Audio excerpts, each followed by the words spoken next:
So I think everyone's very familiar with the Christmas train, the Easter train. Is this a new innovation? How long have you been doing the Easter train? Well, we've been doing it for a while now, but I'd say over the last 4 or 5 years, it's really taken off, and it's one of our most successful events. There's something about trains and kids. Why are they so fascinated? Kids have always loved trains. Like I said, I think it's just because they're cool, that they're big, they're loud, they're noisy. Easter bunnies around.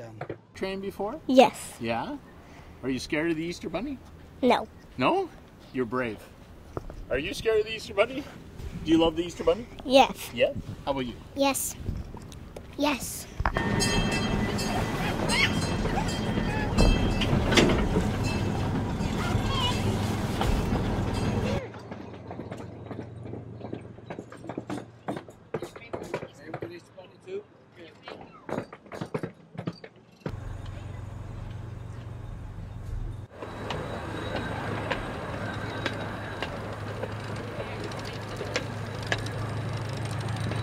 We start this Saturday, Sunday, the 28th, 29th, and then we're open from the 1st to the 6th from 10 a.m. till 5 p.m. The hunt's all day.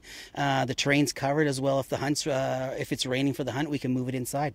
Okay, thanks a lot for your time, and thank you, Bunny. You were wonderful to talk to. It's Ian Austin signing off. Happy Easter.